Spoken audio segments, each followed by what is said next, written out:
Now, to forecast, what we are going to do is we are going to take the number of records over here, and then we're going to take the date over here. Let's go to this part. So now we have the records to 2017 to 18. Now let's do quarterly basis. So we have checked out for 2017 quarter 1 2 3 4 and 2018 quarter 1 2 3 4. Now we'll be forecasting, right? So the forecasting is done on the basis of this. So this is estimates and estimated. So that means in the month or in the fourth quarter, we are going to have a forecast which shows that there are chances of 74 number of records which can come into the picture. Then 84 people can travel in 2018. So now let's in the first quarter of 2019. So now let's check out with the scenario, and if we do this thing, this is how we predict. So every year 2000, every year or every month basis we are traveling, so tracking it down. This from December 2018 till October 2019, we are predicting the number of people or the records that are going to come up. There is like an equal scenario is being taken up. So let's just do some forecasting options. Now these are the options. Now we can select options. So here we choose it without seasonality. Okay, it was automatic. Now we choose without seasonality. There is nothing such as. Now let's, instead of bar chart, let's take this line chart. So it's showing us a straight flat line that the number of records can be seen, right? So let's change this to month. So there is no forecast. Okay, we go with the year, month, and the day level. So at the day level there is no forecast, right?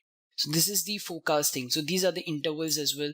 Let's see more option and explore. So the data is very dummy. It is not going to show you the proper things because there are a lot of things are there. Now let's take an exactly. So we need for exactly 1 2 3 months. So we are just checking it out for 3 months. Okay, until when? Third to until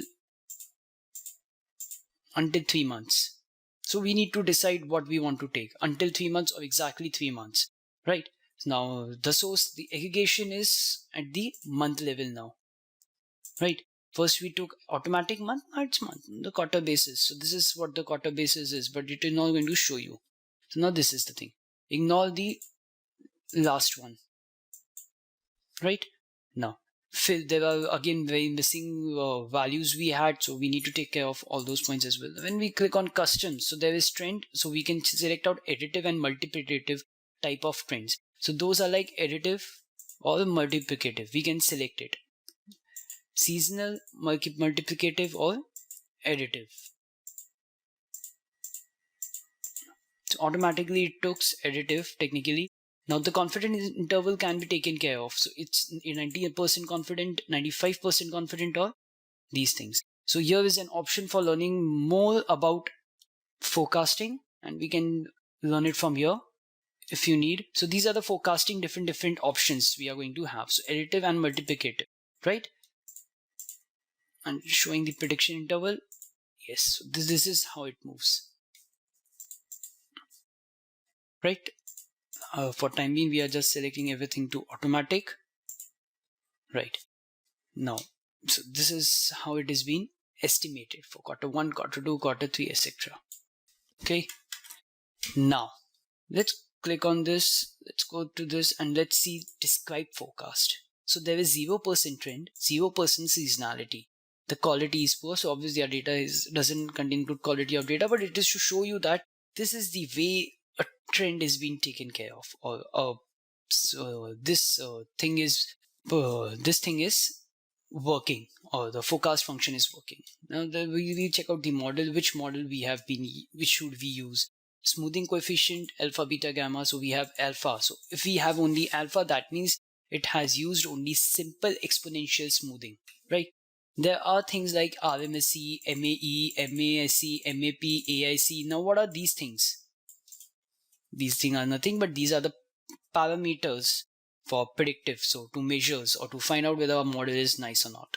Okay, so this is this thing. RMSE means root mean square error, MAE means mean absolute error, MASE means mean absolute square error, MAPE means mean absolute percentage error. So this shows that we have 33.7% of error in our data, okay, or in our in our particular case, right? AIC is 150, so all these things should be less technically. The level is, there is no trend, there is no seasonality, and the level is additive. It is directly showing us, it is giving us all the parametric results which is used by us to understand that these are the things. So now by this we can take forecast the things we can have some different data. So this one is the simulated data, that's the reason it is showing everything into a slant manner. But when you have actual data, it is not going to work in the same scenario. It will show you some ups and downs like this. You can take care of take this data into any level, day level, for week level, month level, etc, etc. Yeah, so that's it. We have completed this forecasting ones as well.